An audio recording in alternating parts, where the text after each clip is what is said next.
Me habéis pedido una reflexión sobre un tema concreto y me voy a centrar en ella y después tendremos la oportunidad de hacer un diálogo y poder responder a preguntas referentes a lo que yo voy a hablar o a otras cuestiones que estamos abiertos para poder hacerlo. El tema que voy a desarrollar tiene un título. El título es Los retos del cristiano ante la ola de secularización. Comencemos por hablar de qué es la secularización, de qué significa ese término, ¿no? La secularización es un cambio cultural que ha acontecido, no últimamente, no, sino ya, digamos, podríamos echar unos siglos atrás, para ser conscientes de que esa secularización ha supuesto una inversión de valores, casi un giro copernicano. Todos entendemos lo que significa la palabra giro copernicano, que era como muy distinto pensar, pues que el universo gira en torno pues a la Tierra o que giramos en torno al Sol, ¿no? Pues la secularización ha sido como un giro copernicano de pensar que la vida gira, tiene a Dios como en el centro de su vida o transformarse, ¿no?, esa visión y pensar que no, que la vida tiene como centro al hombre.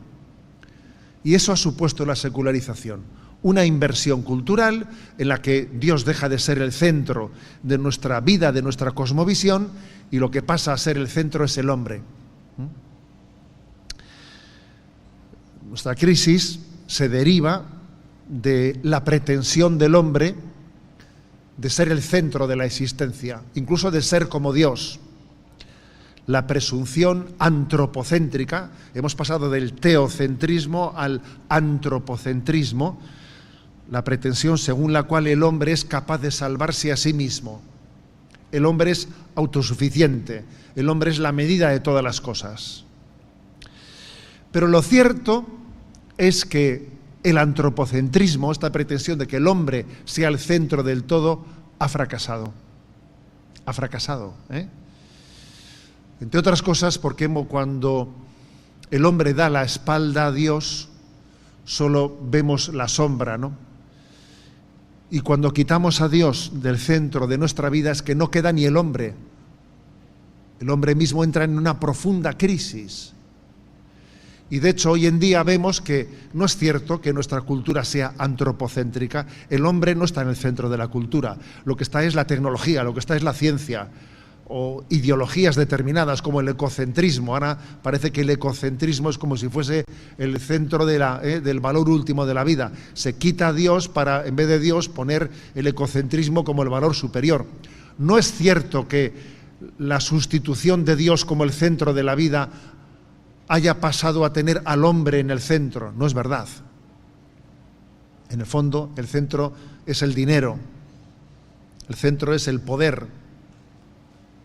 El centro es, bueno, pues yo creo que el triunfo de los avances de la tecnología, etcétera.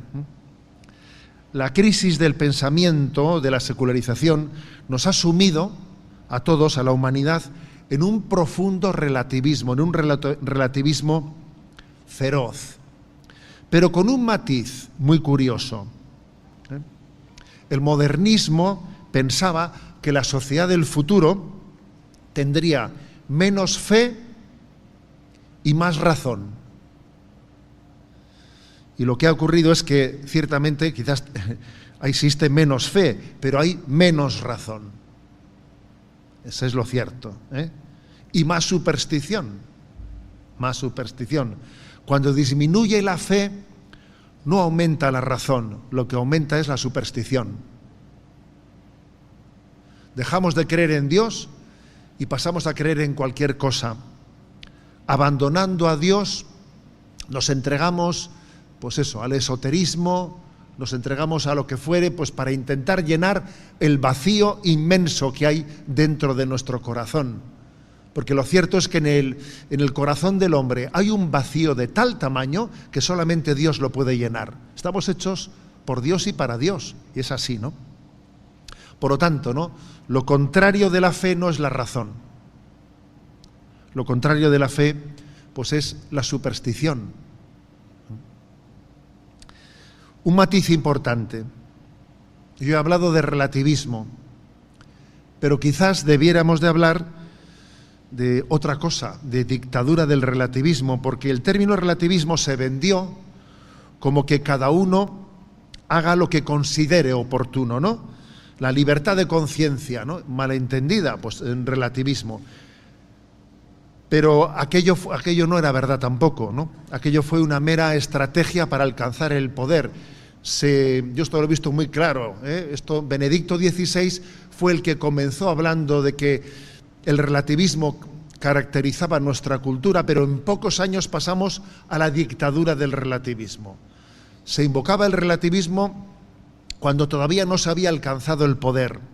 Pero una vez alcanzado el poder, se acabó el relativismo y ahora ya se impone un pensamiento único de las nuevas ideologías, ¿no?, que tienen que ser obligatoriamente pues asumidas por todo el mundo, ¿no?, negando la posibilidad de la objeción de conciencia. En un tiempo, la modernidad reivindicaba la objeción de conciencia. Yo quiero hacer objeción de conciencia frente a las leyes. En este momento, cuando se ha alcanzado el poder, se niega la objeción de conciencia, pues al médico que no quiere participar en un aborto, etcétera, se niega la objeción de conciencia. En un tiempo la objeción de conciencia era un signo de modernidad, creer en la conciencia del hombre, pero alcanzado el poder se acabó tal reivindicación. Lo cierto es que en este momento se impone una agenda, se impone un pensamiento único. Básicamente se impone también, podríamos decir, una inversión antropológica. La agenda LGTB es una imposición muy grande en nuestra cultura. Se califica de fóbico a cualquiera que no la asuma, a cualquiera que crea en el matrimonio como institución natural creada por Dios. Claro, decía quien fue secretario de la Conferencia Episcopal Española, ¿no?, Monseñor Luis Argüello, decía él que en la práctica se fomenta el odio cuando se califica de fóbico a quien discrepa del pensamiento único dominante. Oiga, si yo por discrepar del pensamiento único dominante soy fóbico, entonces es que resulta que estamos utilizando de una palabra. No hay que ser fóbico para imponer un pensamiento único, ¿no? Entonces, en esta gran crisis de secularización, ¿dónde está la clave? ¿Cómo nosotros nos presentamos delante de ella? ¿Qué tenemos que subrayar frente a ella? A ver, pues yo creo que hay un tema clave, que es que nosotros tenemos que afirmar la revelación de Dios. Creemos en el teocentrismo, porque Dios no solo se limitó a crearnos y nos lanzó la existencia, como un relojero, que un relojero crea un reloj, lo vende y a partir de ahí ya no sabe qué ocurrió con el reloj que había vendido. No, Dios no solo nos crea, nos acompaña, se revela, se nos muestra su camino, nos acompaña en ese camino, ¿no? O sea, creo que el tema clave es el de la revelación. Nosotros reivindicamos la revelación, no solo la existencia de Dios. Hoy en día la frontera entre la increencia y la creencia no está en afirmar o negar la existencia de Dios. Eso era lo propio de los años 60 o 70, donde básicamente culturalmente se dividían los ateos, que decían no creo en la existencia de Dios, y los teístas, creen en la existencia de Dios. Pero hoy en día la frontera no está ahí. Hoy en día la frontera está, porque hay personas que dicen que creen en Dios como una energía universal. A ver, eso, mire usted, es casi como si usted no creyese, ¿eh? La frontera está en si Dios ha hablado, si Dios nos ha mostrado un camino, si Dios se ha descubierto o si Dios no ha hablado. Esa es la verdadera frontera. Creer o no creer en la revelación. Dios se ha revelado. Y eso es lo que marca la frontera entre la creencia y la increencia en el momento en el que vivimos, ¿no? El racionalismo ilustrado, que nació de esa Revolución Francesa, negaba la revelación. La negaba. No negaba la existencia de un principio absoluto, pero negaba la revelación. De hecho, en la Catedral de Notre Dame de París, ¿no?, pues se quitó la imagen de la Virgen María y se puso a la diosa razón, en el altar mayor, ¿no? Los pensadores del racionalistas de la Ilustración no podían creerse. Yo no me creo que Dios haya hablado y que ese evangelio que tienes tú sean palabras de Dios. No me creo eso, ¿no? Dios no se comunica con los hombres. Dios está allí y nosotros estamos aquí. Me parecía que eso era propio de gente inculta, de que no sabe razonar, gente que no es capaz de que con su razonamiento pensar y está esperando a que Dios le hable y le diga las cosas, ¿no? Eso es propio de gente inculta.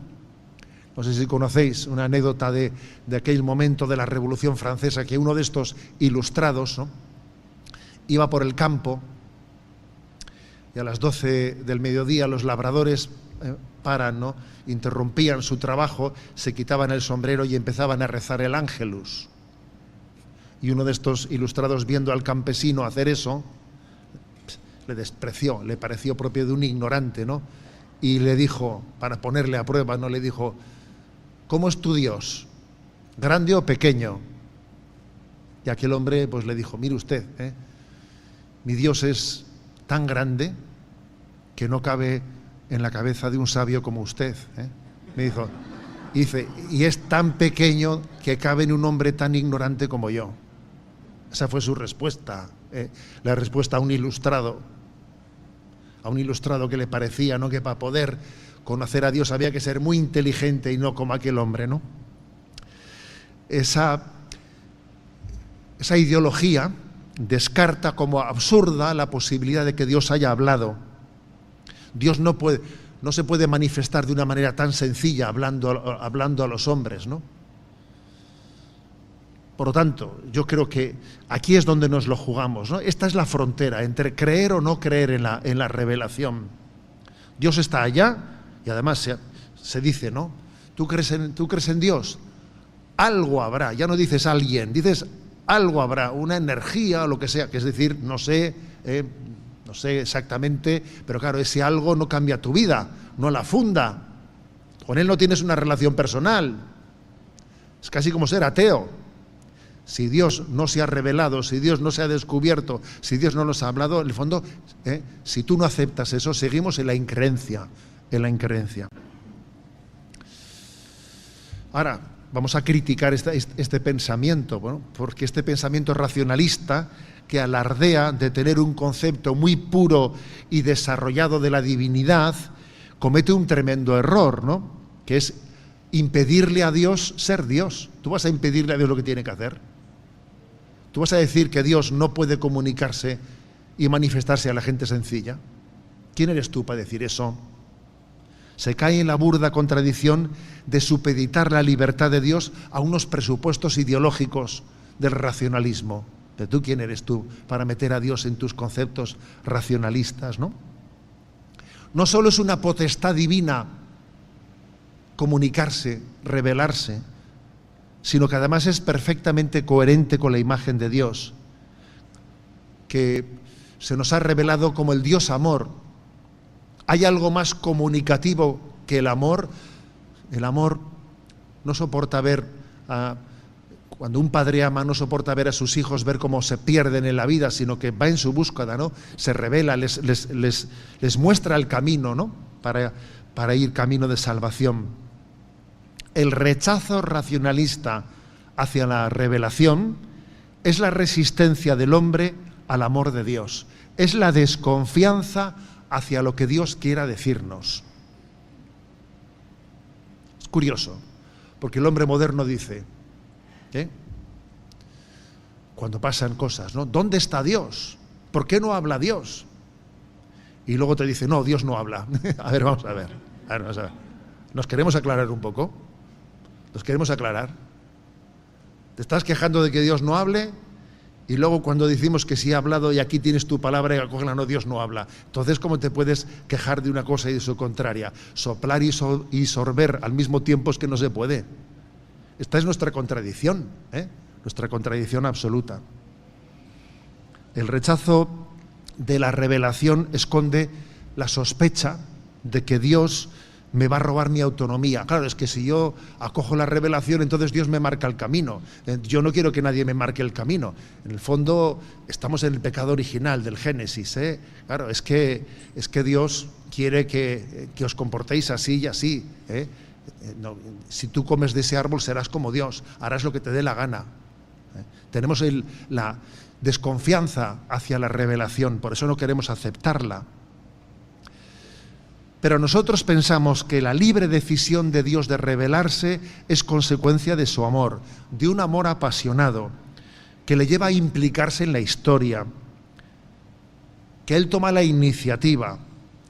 Y dice el Evangelio, ¿no? Juan 15, 16, no sois vosotros quienes me habéis elegido a mí, soy yo quien os he elegido a vosotros.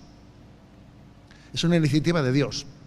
Por eso, fijaros, frente a este tiempo de secularización, reivindiquemos la revelación.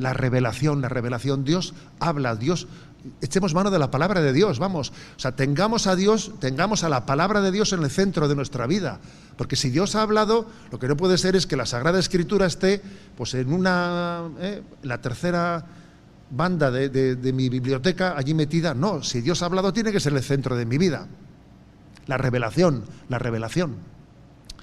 Yo, para intentar iluminar de esto en términos muy sencillos, a veces a los chicos, a los jóvenes de confirmación, les he puesto el siguiente ejemplo. Porque también hay que poner ejemplos concretos que entendamos todo el mundo y no ser muy... Y les he puesto el siguiente ejemplo. Imagínate que tú eres un periodista y que estás intentando pues hacer un reportaje sobre la vida de un personaje pues que es muy famoso, muy inalcanzable, que todo el mundo quiere conocer, pero que está rodeado y protegido de escoltas, etcétera, que no hay quien se acerque a él, ¿no?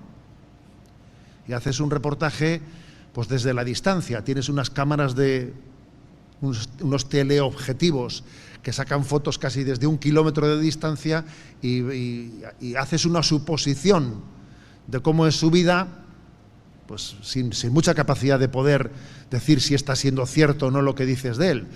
Sacas una foto, si ha ido a un sitio, aquí habrá venido porque igual aquí ha hablado con no sé quién. Estás siguiéndole desde la distancia. Y un día que llegas a tu casa, te llegas la gran sorpresa de que por la noche suena el teléfono de tu casa y lo que nunca hubieses esperado, te llama él en persona y te dice, oye, que me he enterado que estás queriendo conocer mi vida. Yo quiero mostrarte mi vida, te vienes aquí y cenamos juntos. Pero bueno, el hombre, imagínate lo que sería eso para él, ¿no? El conocerle a ese personaje, el compartir su vida, el que el otro le diga, te voy a mostrar mi álbum de fotos, te lo voy a mostrar todo. Es que, claro, la forma de conocimiento no tiene nada que ver de cómo le conocía antes o cómo le conocía ahora. Pues esa es la revelación. Pongamos un ejemplo como este para entender lo que es la revelación. Por eso nuestro conocimiento de la plenitud de la verdad se apoya en la palabra de Dios, se apoya en que Dios se ha revelado. Y por eso es tan importante conocer la Sagrada Escritura. Y a la hora de hacer una interpretación de qué está pasando en esta sociedad, de qué pasa en la familia, hacerlo desde la palabra de Dios, que es lámpara para nuestros pasos, luz en nuestro camino. Y desde la palabra de Dios entendemos y somos capaces de hacer un juicio crítico de lo que acontece al mundo. ¿Cómo acoger la revelación? Importante es acogerla en su integridad, no alguna cosita que me gusta, porque a veces suele pasar eso. Yo tengo un par de pasajes de la Biblia que me gustan, ¿no? Y entonces siempre los leo. Lo demás es que no me dice tanto. ¿Cómo que no te dice tanto? A ver, un momento. Todo es palabra de Dios, no solo ese pasaje que te gusta. Hay dos maneras de leer la Sagrada Escritura. Una es deteniéndose en aquellos pasajes que me resultan muy atractivos y pasando rapidito los demás. Y otra manera es deteniéndome especialmente en aquellos pasajes con los que no tengo tanta connaturalidad, porque eso quiere decir que yo hay unas carencias que tengo que enriquecerme de esa palabra de Dios que todavía no tengo la suficiente, ¿no?, pues, cercanía a ella. O sea, la palabra de Dios se tiene que recibir en su integridad, no seleccionándola, no cogiendo alguna cosita, que eso es muy típico de nuestro tiempo. Hacer una especie de menú a la carta. ¿Tú eres cristiano? Sí, pero a la carta. Yo llego allí, como quien va al supermercado, y cojo una cosita, esto no, cojo esto no. A ver, así no se recibe la revelación. Por eso es tan importante formarnos en la integridad de recibir la palabra de Dios, formarnos en la integridad del magisterio de la Iglesia Católica. Lo que no puede ser es que uno diga, a mí es que me interesa mucho la liturgia, y lo otro, y el compromiso social no tanto. Hombre, o yo es que estoy muy centrado en el compromiso social, pero eso de la oración y eso de tal, no, perdona, no. Tenemos que recibir íntegramente la revelación. Es obvio que también esa revelación tiene que ser iluminadora de nuestra experiencia. Yo cuando recibo la revelación veo cómo ilumina mi experiencia, ¿no?, mi experiencia de vida, pero también al mismo tiempo tenemos que formar bien los conceptos de la vida. Hay un magisterio, la revelación se traduce en un magisterio. El magisterio de la Iglesia Católica está tutelando esa revelación de Dios. Hay un depósito, ¿no? O sea, Dios ha puesto en manos de la Iglesia el depósito de la revelación, y el magisterio de la Iglesia cuida de esa revelación. Por eso es tan importante conocer el magisterio de la Iglesia Católica. Y entonces, por eso, algo que es clave y determinante, señores, catecismo de la Iglesia Católica. Nunca habíamos tenido un catecismo tan amplio. Nunca habíamos tenido un catecismo en el que el conjunto del magisterio está muy íntegramente recogido. Eso es, yo he escuchado a muchos obispos decir que ordenarían sacerdote, pues a un joven que fuese piadoso y generoso en la entrega a los demás, que conociese bien el catecismo de la Iglesia Católica. Sería suficiente formación. Si es piadoso y si es generoso y si es entregado y sacrificado y tiene ese nivel de formación, vamos, se le puede ordenar. Pues porque sí. Y además creo que, como hoy en día también la cultura media ha subido mucho, sin duda alguna, en este momento aquello fue promulgado como un catecismo mayor. Un catecismo mayor era algo que se le entregaba al obispo para que luego él hiciese catecismos menores, porque se entendía que pues la mayoría de la población no iba a tener la capacidad de leer ese catecismo mayor, y había un poco que bajarlo de nivel en el contenido. Pero hoy en día las cosas, gracias a Dios, con el auge de la cultura media, ese catecismo mayor puede ser directamente el catecismo de muchas personas, y por eso en Radio María lo hemos difundido así, sin más, el catecismo mayor en directo, ¿no? Tenemos que acoger, yo creo que para formarnos, ¿no?, para crecer en la fe, hay 4 niveles que tenemos que completar los 4. El primero, creer íntegramente el mensaje revelado y predicado por la Iglesia. Segundo, acogerlo con una coherencia de vida. No vale solo con creer y formarse, acogerlo con una coherencia de vida. Tercero, compartirlo, ser testigos apóstoles. Y cuarto, rebatir los errores contrarios, que también esto hay que decirlo, aunque no esté de moda. Hacer una apología en la que uno también rebata los errores contrarios, porque si no llegamos al cuarto punto estamos cojos. Si yo me limito a creer en la revelación, pero al lado mío hay también que dice lo contrario a esto, y si parece que caben las dos cosas, entonces, hay que tener capacidad de rebatir los errores. Son esos 4 niveles, creer íntegramente el mensaje revelado, acogerlo con una coherencia de vida, que mi vida sea coherente con ello, ser apóstol, difundirlo, transmitirlo, y en cuarto lugar, rebatir los errores contrarios. Bien, y para no quedarme en la teoría, lo que he pensado es que en esta segunda parte de la reflexión que ahora voy a desarrollar, se suele decir no, lo cual se demuestra con un ejemplo. Y ahora voy a poner el ejemplo, ¿de acuerdo? Voy a poner el ejemplo de lo de rebatir los errores contrarios.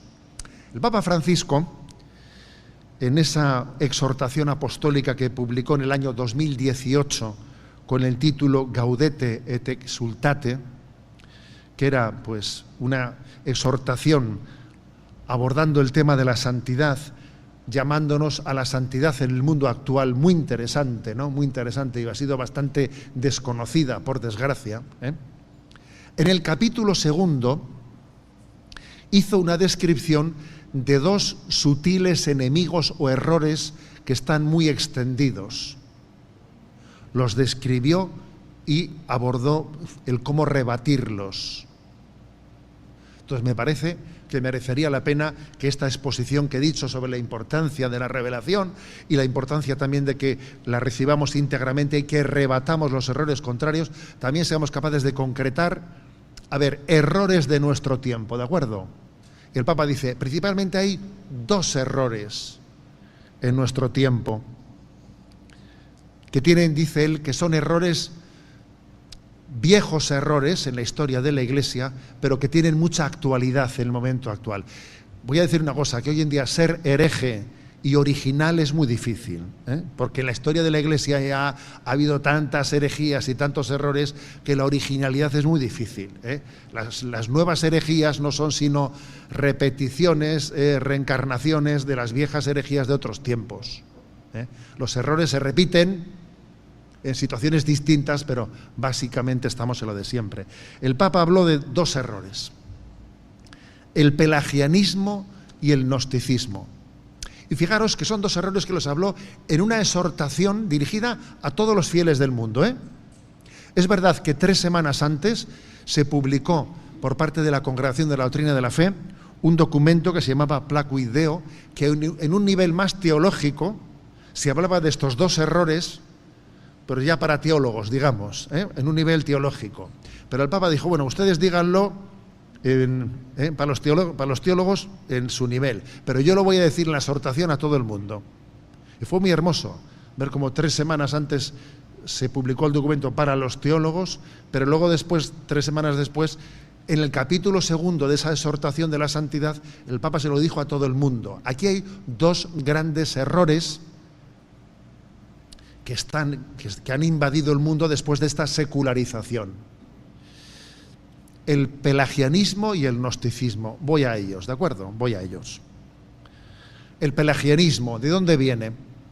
El pelagianismo coge el nombre de un monje del siglo, a caballo entre el siglo IV y V, nacido en la actual Gran Bretaña, un monje que se llamaba Pelagio. Era un monje que se caracterizaba por tener un porte físico muy fuerte, psicológicamente un hombre muy seguro de sí mismo, muy capaz, con muchas cualidades humanas, un Superman, vamos, ¿no? Su seguridad, esa seguridad que tenía en sí mismo, se convirtió en una puerta de tentación.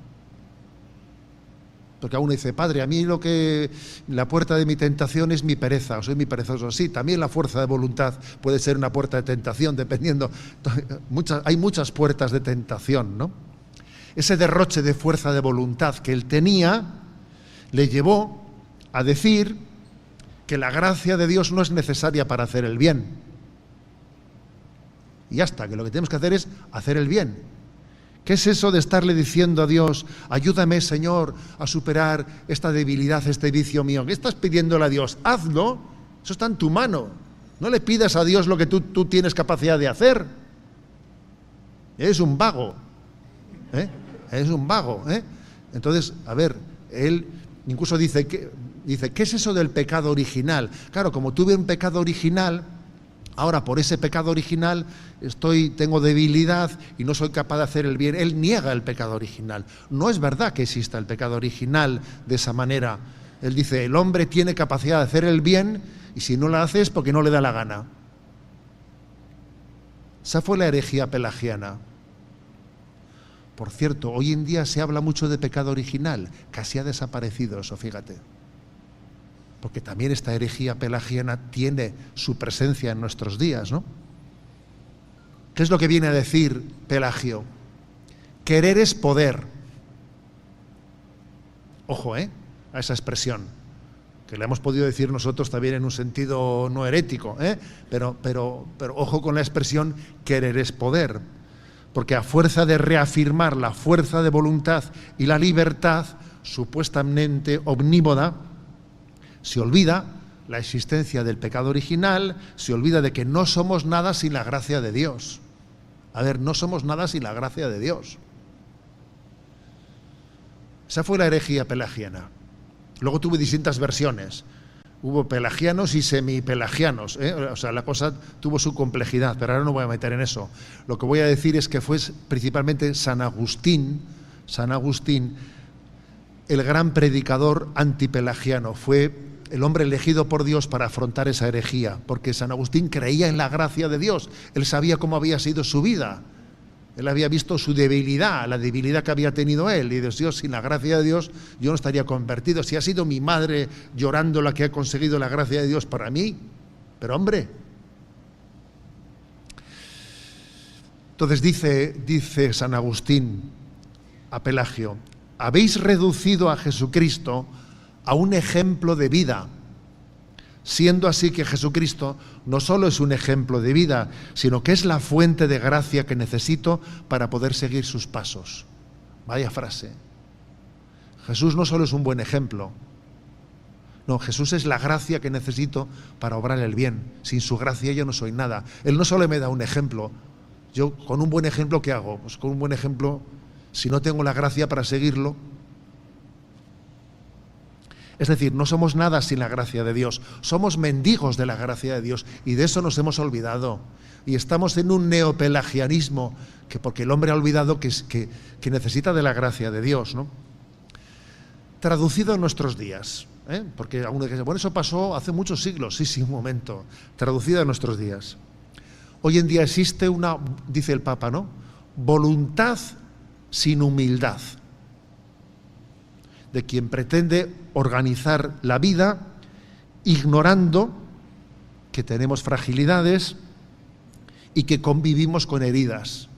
Y es muy importante que uno identifique sus heridas, las acepte y aprenda a convivir con ellas y a presentarlas delante de Dios.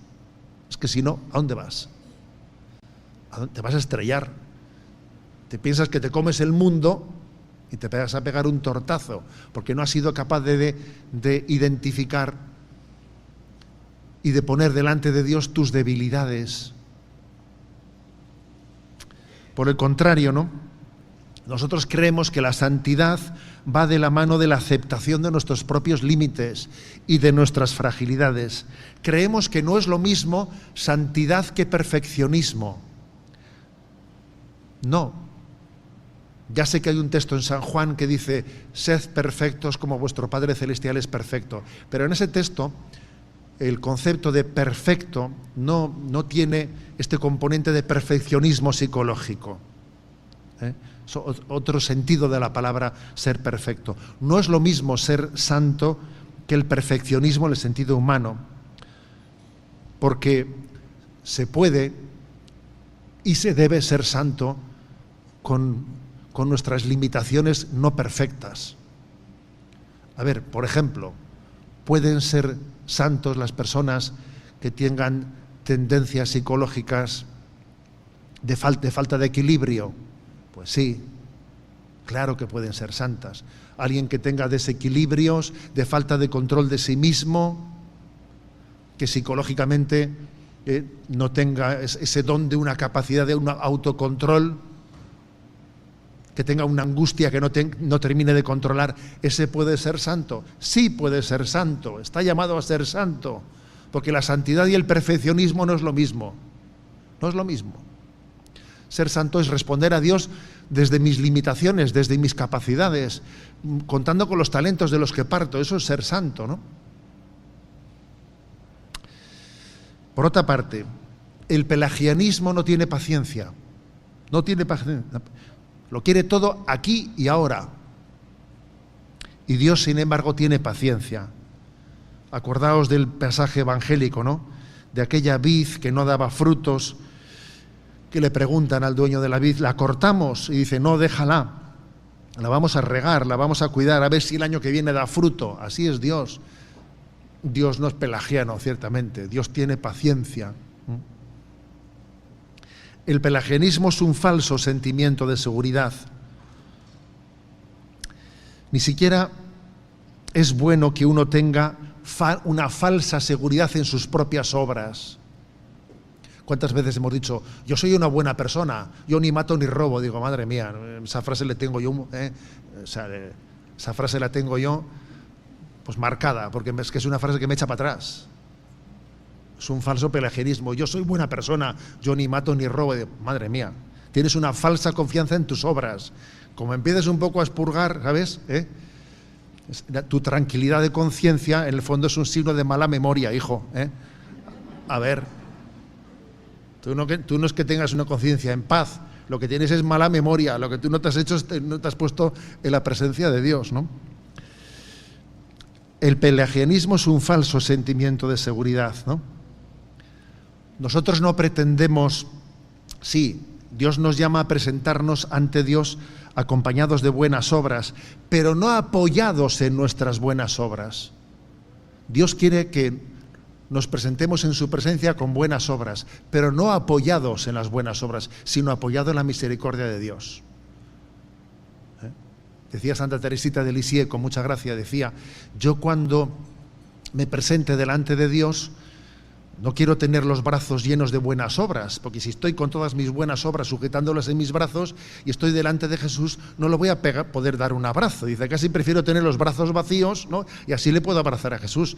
Es una imagen, es un pasaje de Santa Teresita impresionante, como diciendo, a ver si tú te apoyas en tus buenas obras, te crees seguro en ellas y entonces te haces incapaz de darle un abrazo a Jesús, porque te estás apoyando no en la misericordia de Dios, sino en tu falsa seguridad.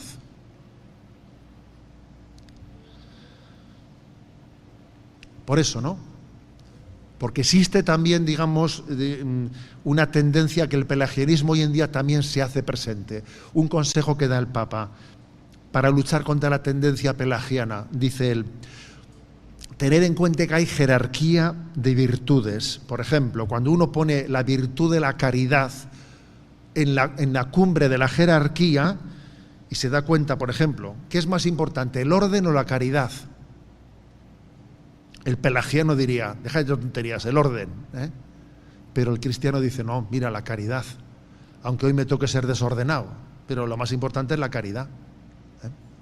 O sea, que tener en cuenta que existe, ¿no?, una jerarquía ante las virtudes nos salva también del pelagianismo, de un falso perfeccionismo.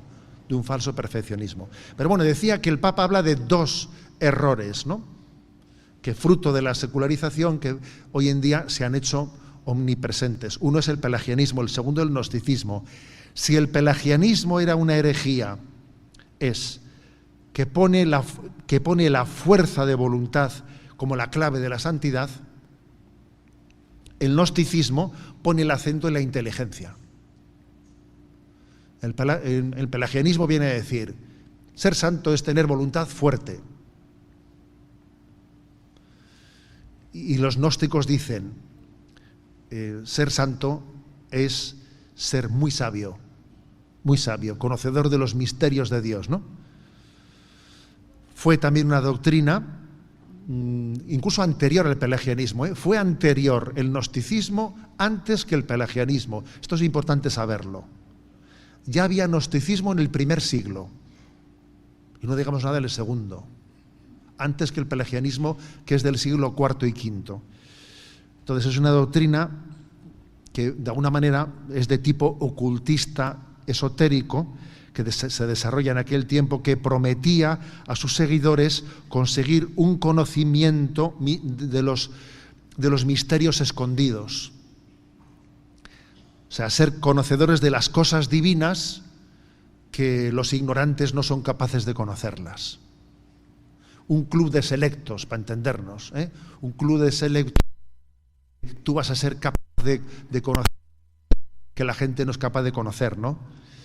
Es como una especie de promesa de formar parte de un grupo de elegidos que tienen acceso a un grado de conocimiento superior que el vulgo, el pueblo llano, no es capaz de conocerlos, ¿no? La Iglesia respondió con contundencia contra esta herejía y dijo que lo que nos salva, lo que nos santifica, no es tener muchos conocimientos, sino amar y convertirnos, ¿no? Que es el amor el que nos lleva a la santidad, no el tener una cultura muy desarrollada, muy vasta. Por ejemplo, existe también ese riesgo por lo que a la teología se refiere, ¿eh? Existe ese riesgo, ¿eh? De hecho, vamos a decir una cosa, que ser teólogo y ser santo fue una misma cosa hasta el siglo XII o por ahí. Fue a partir del siglo XII, cuando ya comenzaron los nominalismos y tal, que ya se podía empezar a ser teólogo sin ser santo para nada, ¿no? O sea, se hizo pues, una disgregación de lo que en sí debería de estar unido, que es que si yo conozco a Dios tengo que amarle, ¿no? Pero es que hoy en día, claro que existe ese gnosticismo. Uno que tiene mucha cultura, tiene la cabeza muy caliente, pero el corazón muy frío. Entonces, ¿eso para qué te sirve? Cuando San Juan Pablo II fue a España a hacer aquella primera visita en el año 82, que fue impresionante, ¿no? Y cuando fue a Salamanca, la cuna de los teólogos en España, allí en Salamanca, habló de la teología arrodillada. Dijo, oiga, si la teología no es arrodillada, no sirve para nada. Si la teología no me lleva a arrodillarme, si yo por creer que soy teólogo, parece que yo ya no tengo necesidad de rezar el rosario, que eso es para el vulgo, ¿no? O yo no me voy a poner de rodillas delante de la Eucaristía como si fuese un niño. ¿Cómo que no? Precisamente porque eres teólogo, ¿no? Porque también existe el riesgo de que uno coja una falsa seguridad en sus conocimientos y le haga soberbio. Claro que existe ese riesgo, ¿no? Es la tentación incluso de tener un cierto complejo de superioridad con respecto a quienes no tengan esa cultura, ¿no? Y el Señor se ha revelado a los sencillos.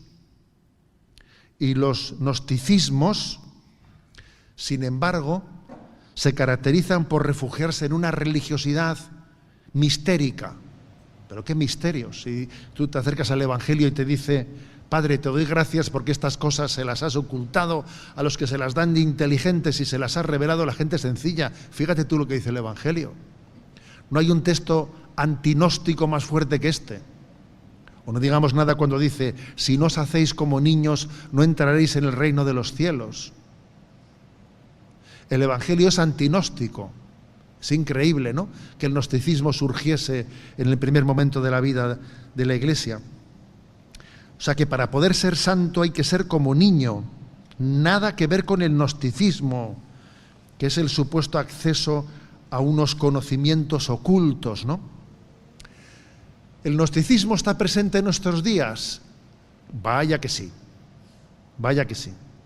Se lleva muy bien con el relativismo. Antaño las herejías consistían, por ejemplo, ¿no?, en negar las verdades. Hoy en día consisten en reinterpretarlas desde nuestra subjetividad, desde nuestras ideologías, vaciándolas de contenido. Por ejemplo, es muy propio del gnosticismo de nuestros días decir, ¿tú crees en los milagros? Sí, yo creo en los milagros, pero no en el sentido literal de la palabra. Creo que los milagros son un signo de, por ejemplo, pues cuando Jesús, ¿no?, multiplica aquellos 5 panes y 2 peces, pues es un canto a la generosidad, ¿eh? Si ese niño comparte sus panes y sus peces, es el milagro de la multiplicación de la generosidad. La interpretación subjetiva de ese milagro hay que interpretarlo inteligentemente, no en el sentido burdo de su literalidad, ¿Tú crees en la Eucaristía? Sí, yo creo en la Eucaristía, porque la Eucaristía es un signo de compartir, es el signo de la mesa, el signo del banquete. Bueno, pero ¿tú crees que está Jesucristo realmente presente en el pan eucarístico? No me metas esos conceptos, hay que interpretarla en un sentido más maduro, intelectual. ¿Tú crees que María es virgen? Hombre, sí, pero no me pretendas decir virgen en el sentido físico de la palabra, ¿no? De que no tuviese relación con San José, sino en el sentido de la virginidad como el corazón abierto al amor de la vida. Ese es el sentido. Es decir, el gnosticismo de nuestros días se caracteriza por una reinterpretación de la revelación, vaciándola de contenido, reduciéndola como una enseñanza ética, y olvidando que lo principal del Evangelio es el acontecimiento que Jesús aconteció. Por ejemplo, ¿no? Existe en nuestros días un cierto evangelismo desencarnado que dice, no, Jesús no ha venido a enseñarnos una doctrina, ha venido a enseñarnos un estilo de vida. Hombre, no sé por qué contrapones una cosa con la otra.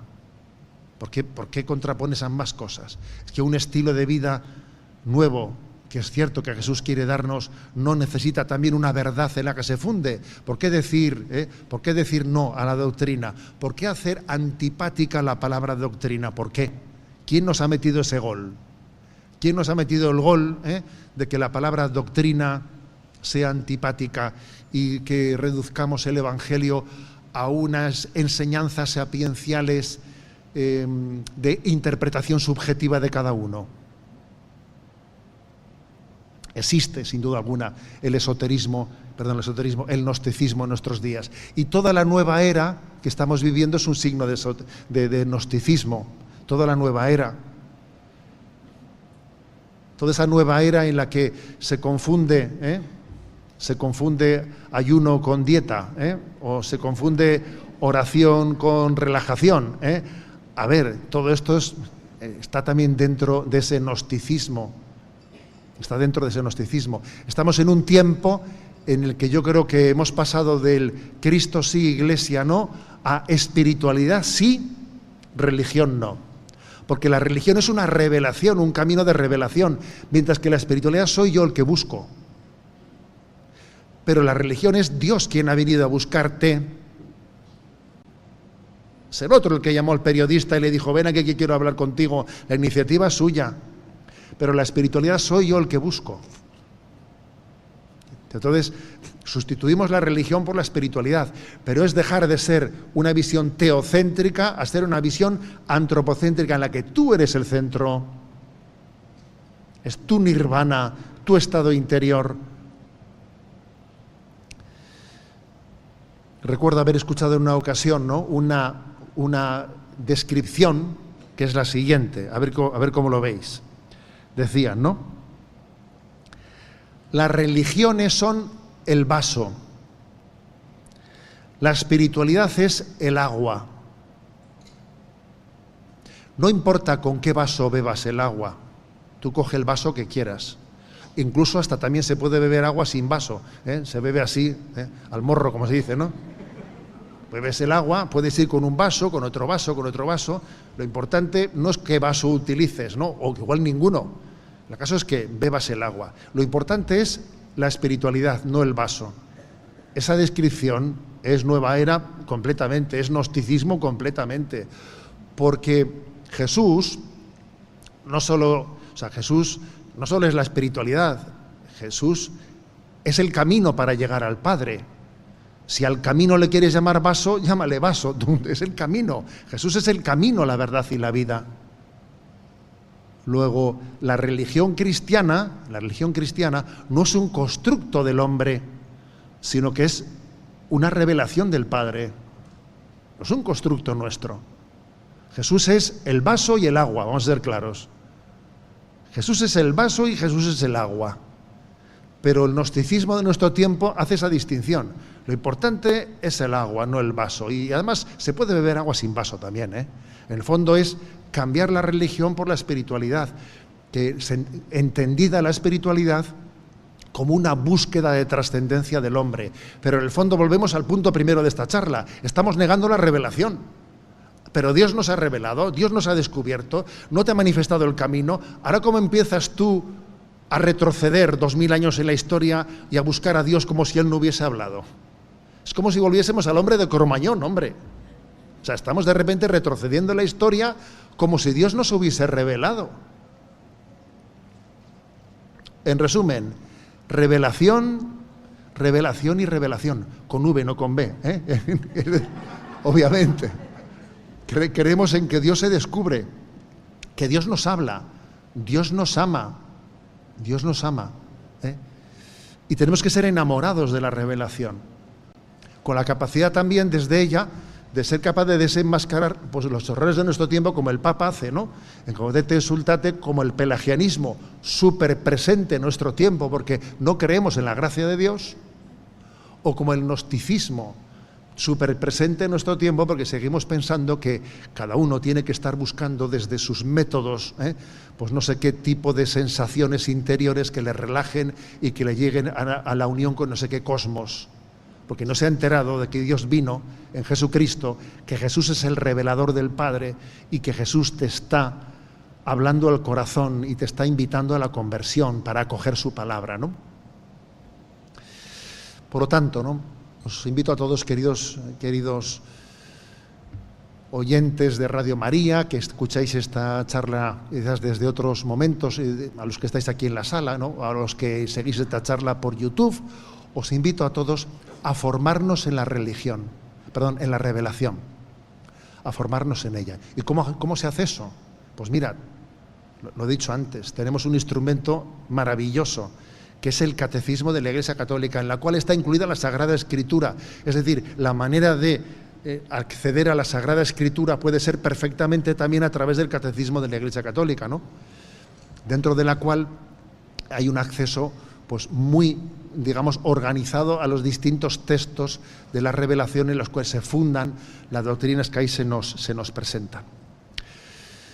Le doy gracias al Señor, ¿no?, pues por ese don del catecismo. Le pido a nuestra Madre del Cielo, que ella ha sido la que mejor ha recibido la revelación, la que mejor la ha acogido, que nosotros tengamos esa docilidad. Os invito a que cuando abráis la Biblia, cuando habláis el catecismo, invoquéis a la Virgen María,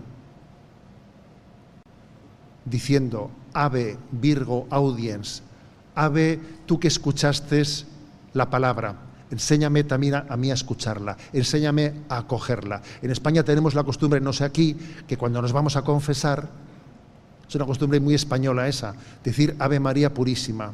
Aquí también bueno, pues eso es una costumbre, yo creo que en otros ámbitos no se conoce eso, es una costumbre muy, muy de España. Ave María Purísima cuando me voy a confesar.